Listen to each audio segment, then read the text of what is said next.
Jadi melanjutkan perjalanan Yusuf yang berliku-liku, di mana Nabi Yusuf kecil dibuang oleh saudaranya di sumur, dijual sebagai budak, ditemukan oleh wazir, seorang pejabat yang punya istri cantik. Ketika remaja, Nabi Yusuf sudah dicintai sama sayyidahnya, sama juragannya, difitnah, dan akhirnya Nabi Yusuf dipenjara dan lain sebagainya. Nabi Yusuf disakiti oleh saudara-saudaranya sehingga saat itu Mesir menjadi negara makmur, sedangkan Syam, Palestina menjadi negara paceklik. Sehingga kebutuhan sandang pangan, kebutuhan pangan tergantung kepada negara Mesir. Ringkas cerita, akhirnya adik Nabi Yusuf ditahan. Akhirnya setelah ditahan, mereka tetap meminta belas kasihan Nabi Yusuf. Sebelumnya ini belum tahu kalau itu siapa Nabi Yusuf. Akhirnya terus minta dibawakan bahan-bahan pokok makanan. Nabi Yusuf menjawab, hal alimtum ma fa'altum bi Yusufa wa akhihi id antum jahilu. Hai kalian orang yang dari Syam, dari Palestina, apakah kalian tahu apa yang kalian perbuat terhadap Yusuf dan saudara Yusuf? Namanya siapa? Bunyamin. Ibu Nabi Yusuf namanya Rahel. Jailing sing layan lali mikir utang. Nggih. Ibu Nabi Yusuf namanya Rahel. Bapak Nabi Yusuf namanya Yakub. Nabi Yakub. Apakah kalian tahu yang kalian perbuat terhadap Yusuf dan saudaranya ketika kalian dulu bodoh, melakukan kebodohan? Akhirnya curiga saudara-saudaranya ini. Karena menteri ekonomi ini wajahnya mirip Nabi Yusuf dan ada andeng-andeng di sebelah kirinya. Jadi kawe cilik Nabi Yusuf andeng-andengnya yang sebelah kiri ada kiri kene to kene. Oh kene yo. Yo. Sing kene. Jadi ada tai lalat kecil yang itu menjadi penanda bahwa itu adalah Yusuf. A'innaka la anta Yusuf. Apakah tuan ini adalah Yusuf? Ya, kata Yusuf. Ana Yusuf. Wa hadza akhi, dan ini adalah Benyamin, saudaraku. Qad mannallahu alaina. Sungguh Allah telah memberi anugerah kepada kita. Innahu may yattaqi wa yasbir fa innallaha la yudhi'u ajral muhsinin. Barang siapa yang bertakwa, barang siapa yang bersabar, takwa dan sabar dipadukan, maka sungguh Allah tidak akan menyia-nyiakan pahala orang-orang yang berbuat baik. Jadi sebenarnya ada dua saudara, yang satu jahat, yang satu baik. Yang jahat ingin merebut haknya yang baik. Ini apa yang dilakukan yang baik? Yang dilakukan yang baik harus apa? Piye tau gak jawab ya? Sampean duwe dulur kelakuannya elek. Kita punya saudara kelakuannya buruk, sering merampas hak kita. Seperti saudara Nabi Yusuf. Kemudian kalau kita punya saudara seperti itu, apa yang kita perbuat? Bersabar atau berbuat baik? Bersabar dan berbuat baik dua hal yang berbeda loh. Nek bersabar, kowe ora males, tidak membalas, tapi kalau berbuat baik, kita balas keburukannya dengan kebaikan. Ayo, sing bener sing ndi? Ayo, berbuat baik. Kalau berbuat baik pasti sabar. Kalau sabar belum tentu berbuat baik. Kok ndang imbang tok deh. Nggih, innahu may yattaqi wa yasbir. Tapi kalau Nabi Yusuf dipamari qad mannallahu alaina. Sungguh Allah telah memberi anugerah kepada kita. Pertama begini urutannya. Awake duwe dulur kandung, dek dulur tiri, dek dulur apa pokoknya dulur. Islam itu sangat memuliakan saudara. Bah itu saudara tiri, bah itu saudara kandung, bah itu saudara saliyane tiri apa? Dulur temon, angkat, ono-ono ae. Itu dimuliakan. Dengan bukti apa? Bahwa bapak tiri selamanya tidak bisa menikahi anak tiri. Anak tiri selamanya tidak bisa menikahi ibu tiri. Selama orang tua itu dukhul apa dukhul itu? Ya dukhul. Anu pokoknya ya. Ketika orang tua kita sudah berjima dengan ibu kita, ibu kita itu maksudnya ibu kita nikah sama bapak tiri kita, berarti hubungan kita dengan bapak tiri ini seperti hubungan ayah. Karena apa? Karena haram dinikah. Makanya jangan bedakan. Nah, kemudian bagaimana kalau ada saudara kita yang keluarganya buruk? Yang pertama kita bersyukur. Wong punya saudara jahat kok bersyukur. Berterima kasih kepada Allah. Karena orang bersyukur pasti ditambah. Orang bersabar masuk surga sama. Ya Allah, Engkau mengirimkan saudaraku dengan keburukannya agar aku bisa membalasnya dengan kebaikan. Sampai duit dulur jahat itu artinya kita dikuatkan oleh Allah dengan kejahatannya. Kita disuruh oleh Allah untuk bersabar atas kejahatannya. Setelah itu kita membalas kejahatannya dengan kebaikan. Masya Allah. Ini ajaran Nabi Yusuf. Nabi Yusuf tidak pernah membalas. Wong Nabi Yusuf masih kecil, sudah dibuang. Sebenarnya niat untuk dibunuh. Nabi Yusuf tidak membalas. Tapi justru yang diberi anugerah oleh Allah, Nabi Yusuf atau saudaranya? Nabi Yusuf. Mulane orang yang ngalah pasti mulia. Orang yang serakah pasti hina. Saya tidak mengatakan insya Allah. Pasti. Karena itu sudah janjinya Rasulullah. Kalau Rasulullah sudah bersabda bahwa orang tawadhu oleh Allah, orang yang mengalah diangkat oleh Allah, orang yang sombong serakah dihinakan oleh Allah. Makanya penak dadi wong serakah apa penak dadi wong ngalah. Jadi kok sampean nganggo klambi apik, kok dulure lewat, "Dik, klambine kok apik." Tak minta, "Dik, monggo Mas, wis gak usah mikir maneh." Allah akan memberi baju yang lebih baik. Kakak lewat neh, "Le, jendelamu kok apik, pengen buat coplok toh Mas?" "Monggo." Nyoh, nanti sama Allah diganti jendela yang lebih baik. Itu kuncinya. Pertama, kalau ada saudara kita jahat sama kita, bersyukurlah. Setelah kita bersyukur, bersabar. Setelah sabar kita membalas. Tapi membalasnya dengan kebaikan.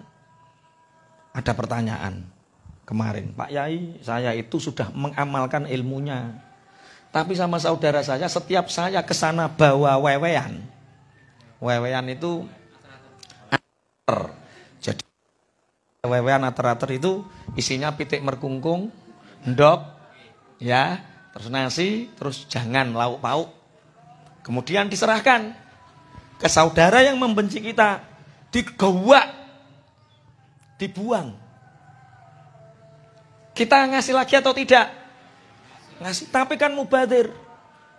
Maka buang. Kata siapa mubadzir? Itu berarti derajat kita baru sedekah untuk pitik dan lain sebagainya.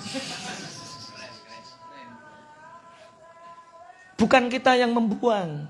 Kita ingin bersedekah kepada manusia. Tapi Allah memberi gambaran kepada kita, keikhlasanmu baru sebatas sedekah untuk ayam. Jangan marah. Alhamdulillah, gua gak popo, sesuk balik maneh. Ada satu kisah. Ma'ruf Al-Karhi. Itu punya tetangga. Tetangga bukan muslim, Nasrani. Tetangga petembo. Lah namanya orang ulama zuhud, tembok itu gak leponan. Pas kamarnya Ma'ruf Al-Karhi, iku pas WC-ne wong Nasrani. Jadi nek buang air besar, iku merembes. Ditadai karo Ma'ruf Al-Karhi, tos, ambune yo ora karu-karuan. Iku coro sampean. Coro sampean. Iku wong Nasrani iki diapake. Kok bres-bres piye? Langsung bres. Ma'ruf Al-Karhi bersyukur. Ini mungkin Allah memberi derajat kamarku baru sebatas bau busuk yang aku terima dari saudaraku Nasrani. Sampai suatu saat, ini kok nggak ada bau busuk. Kemana? Akhirnya Ma'ruf Al-Karhi bertamu, ternyata saudaranya sakit, sudah tidak kencing, sudah tidak buang air besar 3 hari. Tidak buang air besar 3 hari. Akhirnya nggak ada yang merawat, dirawat oleh Ma'ruf Al-Karhi. Kemudian ada temennya ini buang air besar di rumahnya. Dia tahu, tos, ya Allah. Ini apa?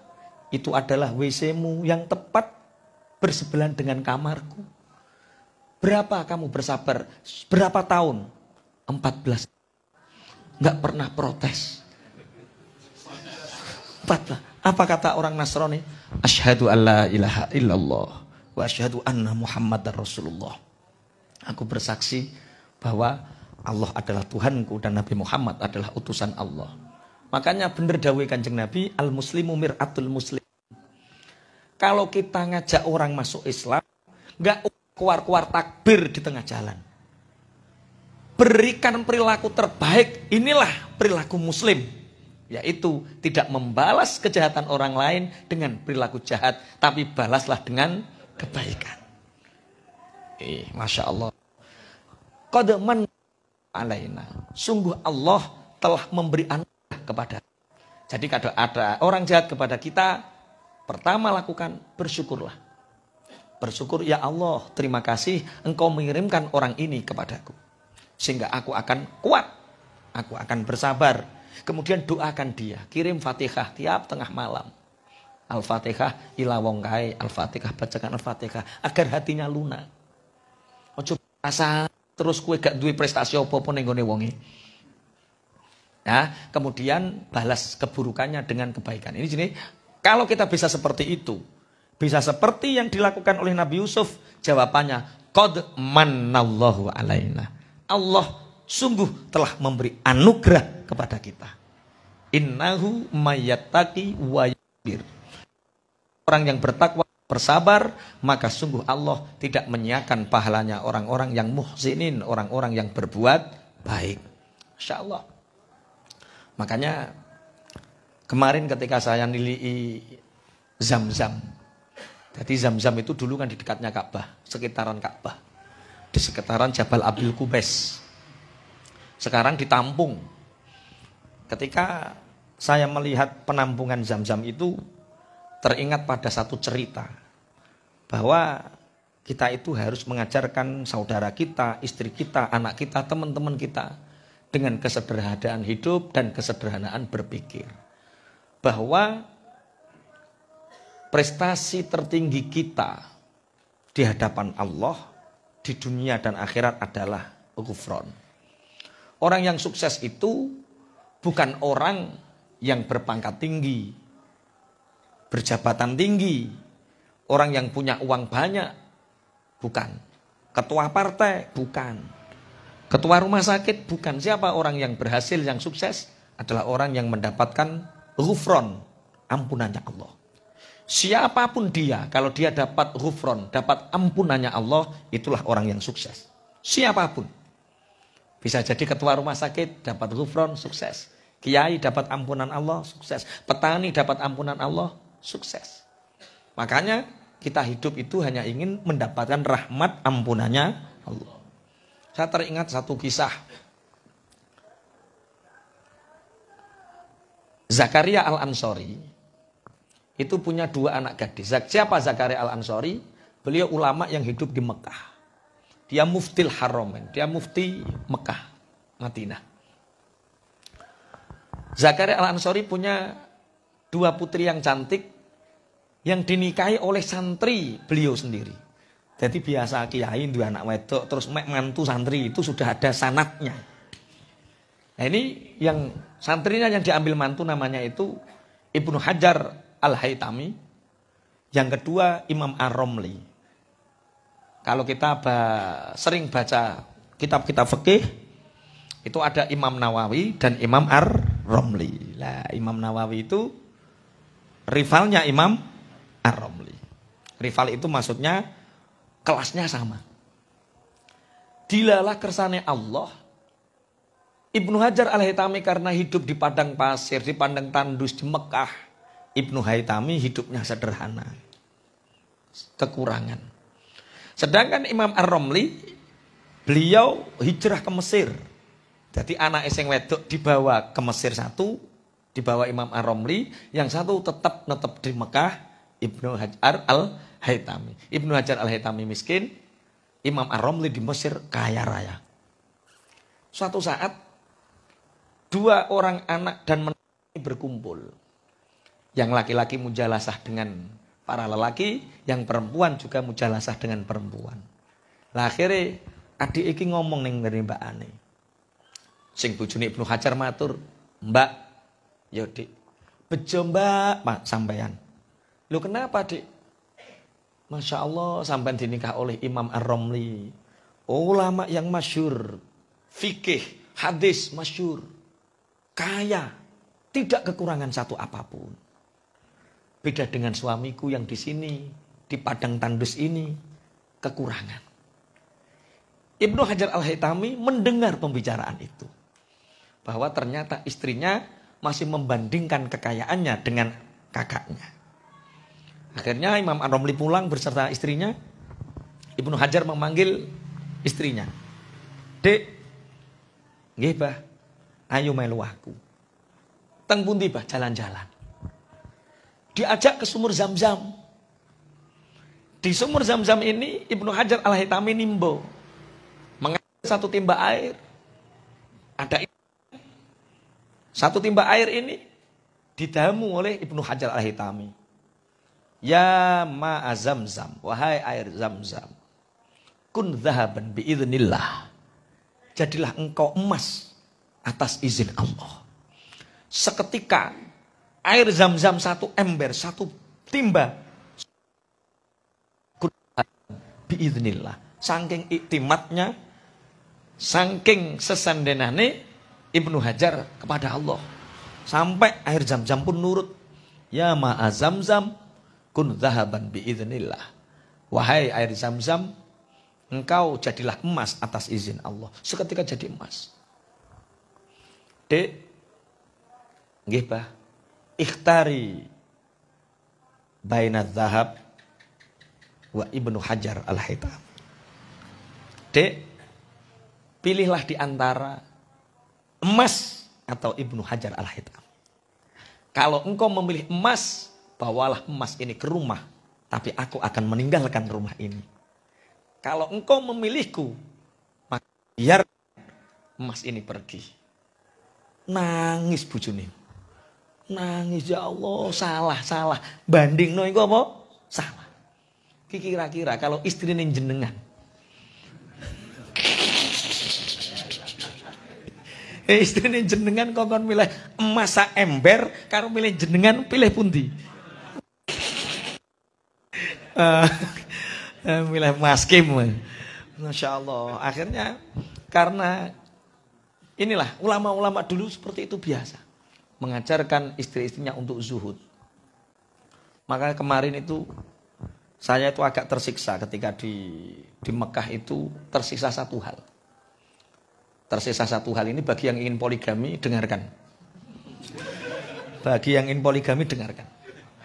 Saya itu satu kamar dengan ulama-ulama hebat, ulama-ulama sepuh yang semua istrinya banyak. Ada yang 4, 3, 2. Saya selama 24 hari di Mekah itu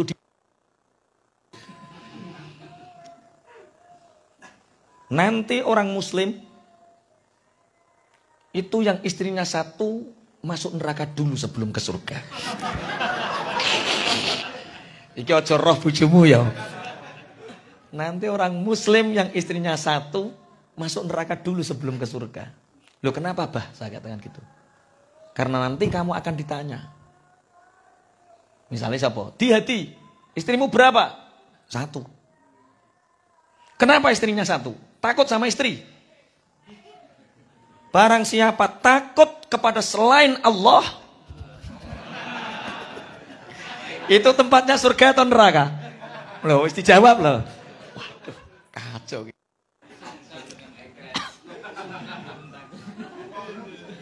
Lah ya barang siapa yang punya rasa takut kepada selain Allah itu tempatnya surga atau neraka? Nah ya Bu jawab. Itu bagi yang istri satu.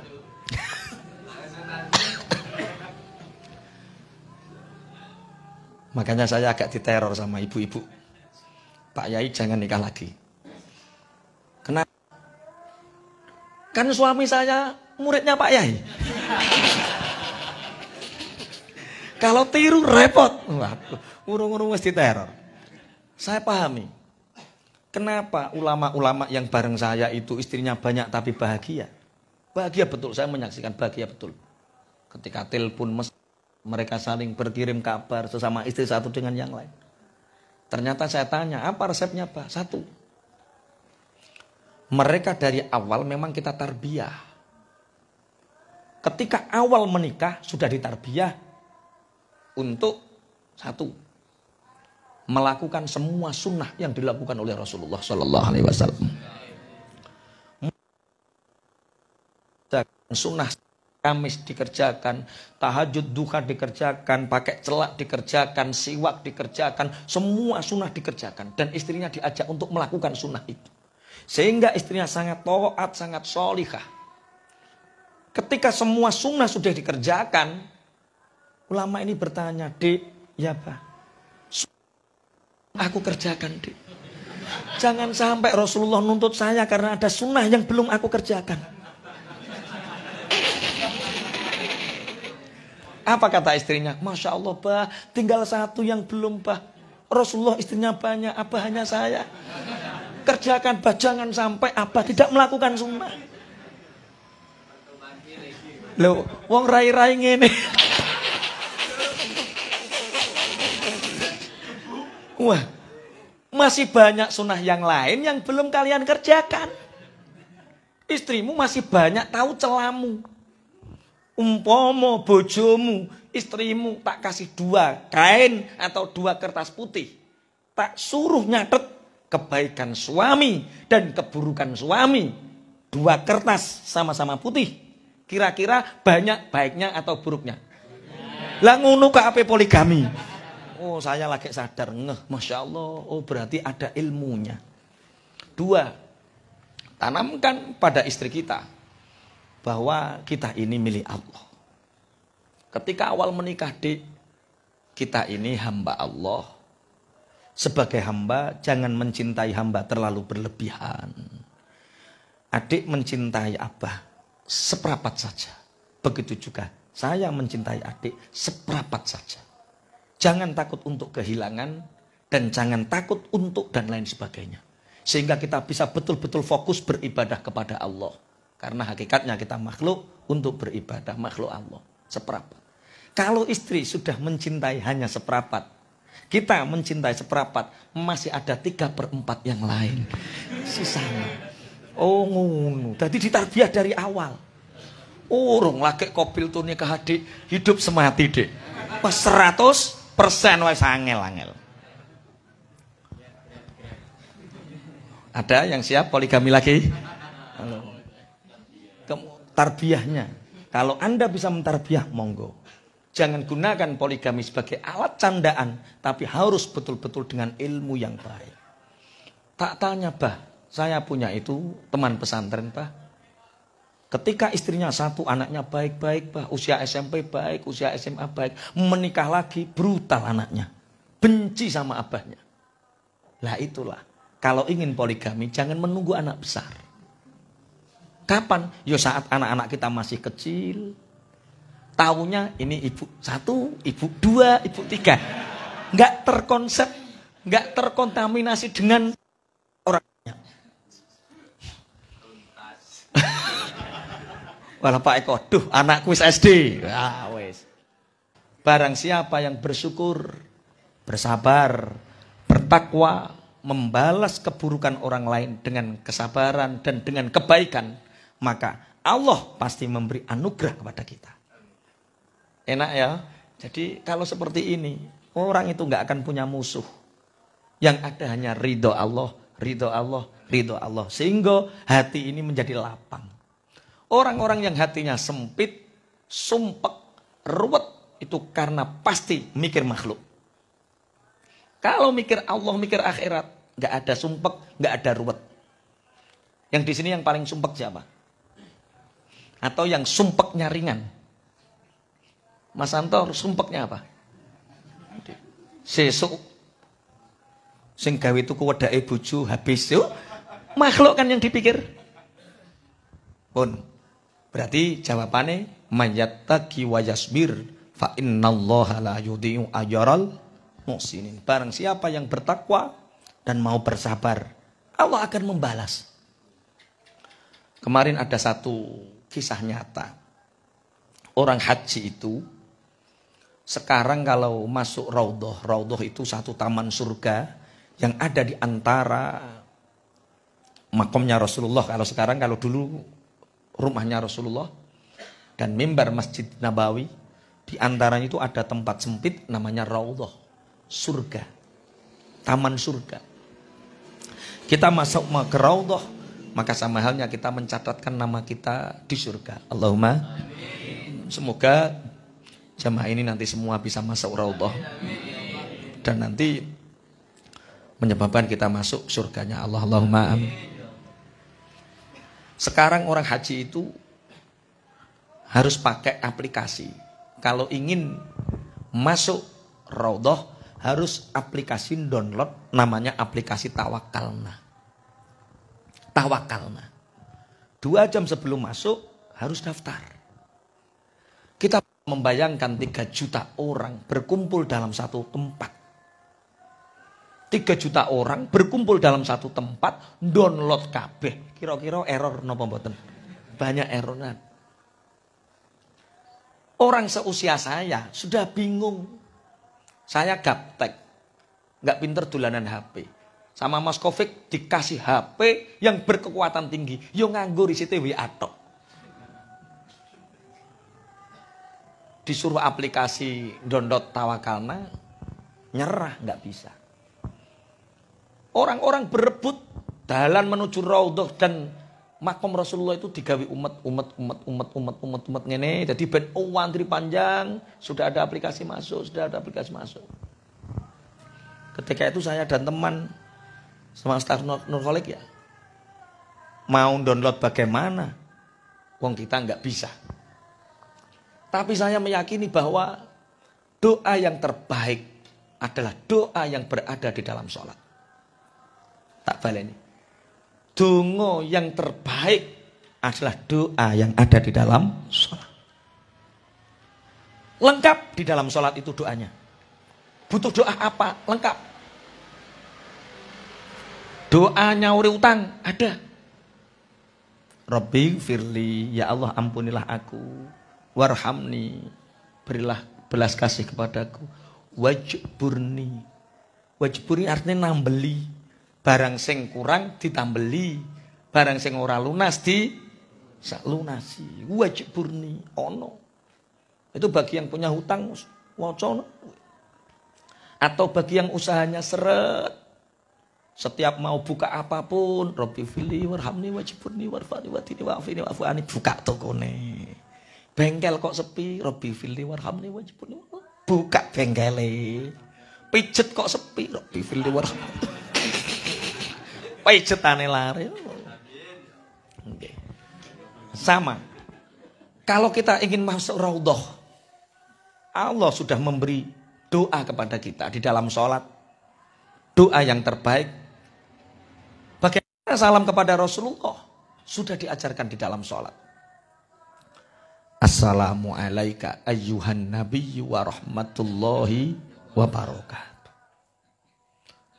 Ketika itu harapan saya hanya satu, ya Rasulullah. Ketika saya di Jawa, ketika saya di Indonesia, saya selalu mengucapkan salam untukmu ya Rasulullah. Assalamualaikum ayyuhan nabiyyu wa rahmatullahi wa barakatuh. Maka di tempat yang sedekat ini hanya 50 meter, hanya memandang makbarohmu. Kenapa engkau tidak memanggilku ya Rasulullah? Assalamualaikum ayyuhan nabiyyu wa rahmatullahi wa barakatuh. Sudah banyak orang ngurusi HP, saya enggak ngurusi HP. Rasulullah, assalamu alaika ayyuhan nabiyyu wa rahmatullahi wa barakatuh. Assalamu alaika ayyuhan nabiyyu wa rahmatullahi wa barakatuh. Dengan penjagaan yang ketat, tepat pada angka 116 assalamu alaika ayyuhan nabiyyu itu ada askar melengak. Ada askar melengak. Datang. Ila raudhah katanya. Apakah kamu mau ke raudhah? Saya langsung nangis, ya Rasulullah. Engkau mengirimkan orang. Aku menjawab, na'am ya habibina. Langsung. Ustaz Khorik dong. Harik. Semua disuruh minggir. Semua disuruh minggir. Masya Allah, masuk. Masuk ke raudhah. Sholat 2 rakaat. Doa. Kemudian ziarah makam Rasulullah SAW. Sabar. Jangan panik. Bingung urusan dunia. Tasreh, download. Itu urusan dunia. Kalau kita jauh-jauh dipanggil oleh Allah dan Rasulullah dari sini untuk ke sana, ya sandarannya sana. Ojo.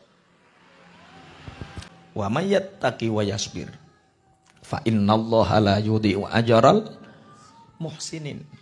Maka barang siapa yang bertakwa dan bersabar, maka sesungguhnya Allah tidak akan pernah menyia-nyiakan pahala orang-orang yang berbuat baik.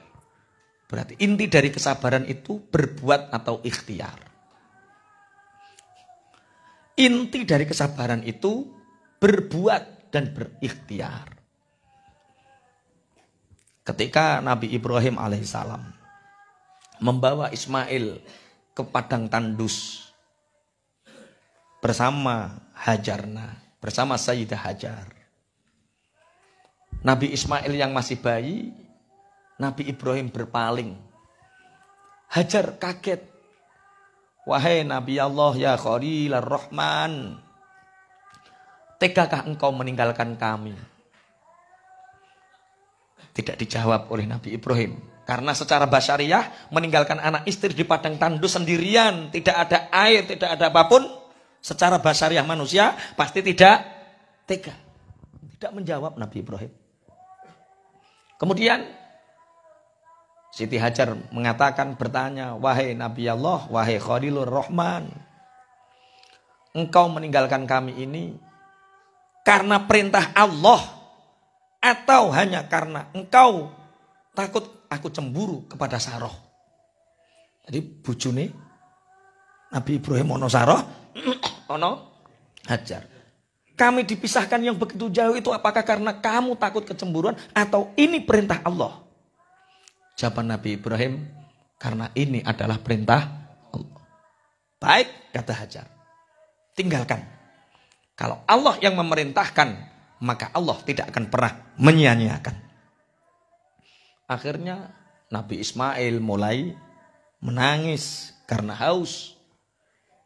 Di kepanasan yang begitu dahsyat, otomatis air susu pun tidak mengalir karena dehidrasi. Akhirnya berlarilah Hajar antara Sofa dan Marwa yang sekarang disebut apa? Sa'i. Ini kesabaran, ini tawakal, ini takwa. Dengan sabar menaati perintah Allah namanya takwa. Sabar berikhtiar bukan berarti aku tawakal. Gusti Allah nek ngirimi banyu kok ora ya ceblok-ceblok dewi. Itu bukan sabar, itu putus asa. Atau katoken. Sabar dan katoken itu jaraknya sehelai rambut. Bedanya dari perbuatannya. Akhirnya berlari kecil. Ternyata Allah tidak mengeluarkan air dari ikhtiarnya Hajar. Tapi Allah mengeluarkan air dari kaki suci kecil Nabi Ismail alaihissalam. Mungkin pangapunten, kita berbuat baik belum tentu dari kebaikan itu yang berhasil, belum tentu, tapi dari yang lain yang akan berhasil. Maka kewajiban kita apa? Ya bersa'i tiap hari. Kita seperti Hajar tiap hari, berikhtiar tiap hari, tapi Allah membahasnya lewat jalan mana? Wallahu a'lam.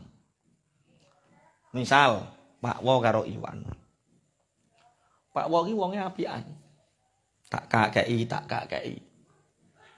Tapi Pak Wo nggak pernah balas, tapi wongnya apian. Lah Iwan, iki jarang tak kei. Yo sebentar-bentar nutok, sedik-sedik nutok. Tapi ternyata kita mengharapkan suatu saat ketika kita sulit. Ketika kita sulit, harapan saya Pak Wo atau Iwan yang menolong. Karena dua orang ini sering tak bantu. Ternyata justru kadang pertolongan Allah lewat orang lain. Seperti cerita roti yang diracun itu. Cerita roti yang diracun kemarin. Pun intinya apa? Takwa dan sabar. Kalu podo jawab sapa duluri Nabi Yusuf. Apakah engkau Yusuf betul? Bagaimana keadaanmu? Sungguh Allah telah memberi aku anugerah. Barang siapa yang bertakwa dan bersabar, Allah tidak akan menyia-nyiakan pahala orang yang berbuat baik. Maka balas kejahatan dengan kebaikan.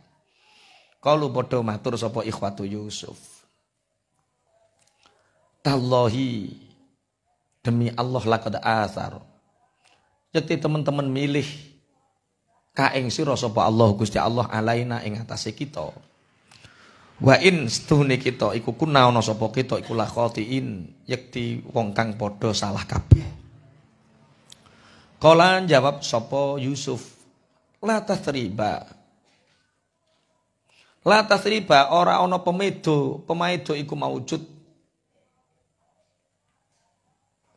Alaikum ing atase sira kabeh. Al yauma ing dalem iki dina. Yang firu muga-muga ngapura sapa Allah Gusti Allah laku maring sira kabeh. Wa huwa utawi Allah iku arhamur rahimin. Luwih welas-welase wong kang aku welas kabeh. Qalu tallah. Saudara-saudara Nabi Yusuf mengatakan demi Allah, Allah lebih memilihmu daripada kami. Lebih menyayangimu daripada kami.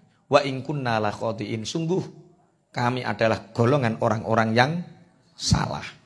Apa jawab Nabi Yusuf? Kicara sampean piye jajal? Dulurmu menyakiti sampean. Ingin membunuh, ingin menghabisi. Karena merasa iri dengki. Kemudian suatu saat sampean menjadi orang besar. Dulurmu butuh. Terus dulurmu ngakoni salah. Yo, sepurane Dik. Cara sampean jawabe piye? Kok nggih. Roh dhewe ta kowe. Kene kok. Roh dhewe kene kok. Nayoh men. Lah inilah. Nabi Yusuf mengatakan la tasriba alaikumul yaum. Mas, dulurku kabeh. Aku tidak menganggap kalian bersalah. Hari ini dosamu, kesalahanmu sungguh telah hilang semua. La tasriba alaikumul yaum. Jadi Nabi Yusuf ketika disakiti, Nabi Yusuf ketika dicemplungi neng sumur, sudah pernah saya jelaskan. Nabi Yusuf tidak menganggap saudaranya jahat. Nabi Yusuf tidak dendam, bahkan tidak menyimpan kejahatan saudaranya di dalam hati. Nabi Yusuf ketika disakiti saudaranya ridho.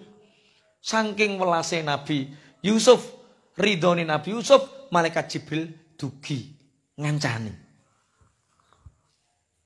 Jadi ketika kita disakiti orang, jangan ingat kesalahan orang, tapi fokus melangkah ke depan. Kalau kita fokus melangkah ke depan, tidak mengingat keburukan orang, maka Allah menurunkan anugerahnya. Ketika Nabi di penjara. Kenapa penjaranya agak lama? Karena Nabi Yusuf mengingat. Tidak sebentar, agak lama, 7 tahun. Kenapa? Mengingat kesalahan Zulaikha. Jadi kalau ingin ujian kita cepat dibereskan sama Allah, kalau masalah kita ingin segera dibereskan sama Allah, kuncinya lupakan kesalahan orang lain yang berbuat kepada kita. Itu. Nek sampean iling-iling terus diuji sampean. Karena tujuan Allah tidak sampai kepada kita. Hati yang ridho, hati yang lapang.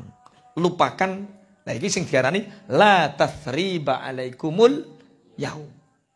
Siapa? Saya tidak pernah menganggap sampean salah, Mas.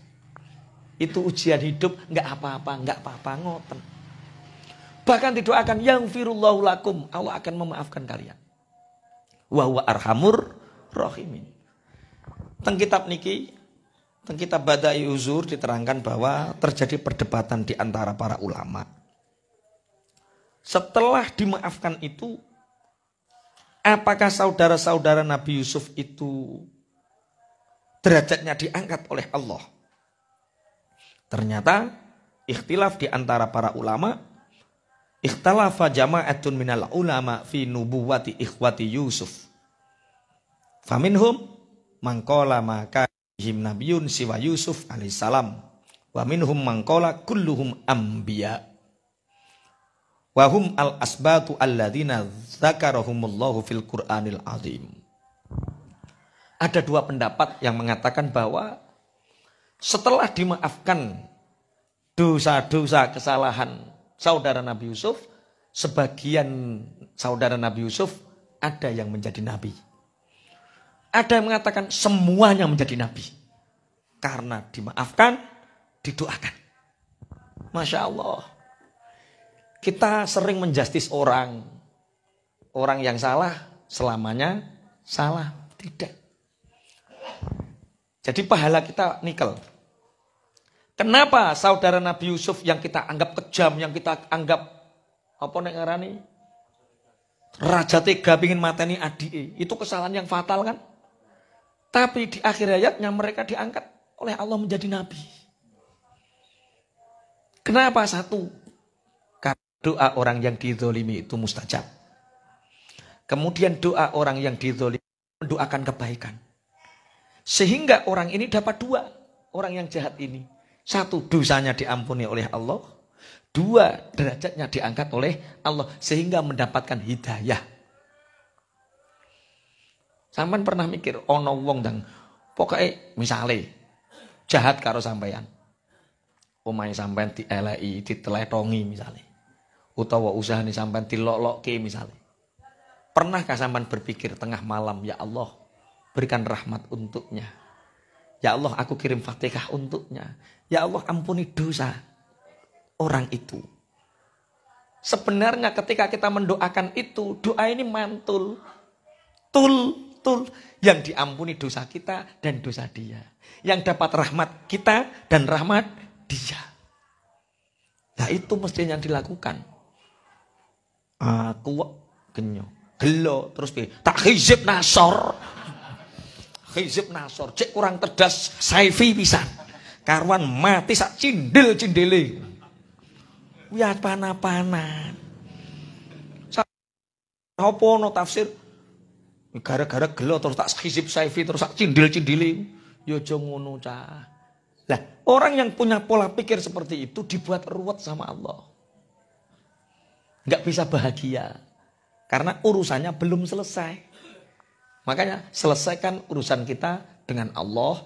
Selesaikan urusan kita dengan makhluk. Dengan cara apa? Kalau ada orang yang menzalimi kita, balas dengan kebaikan.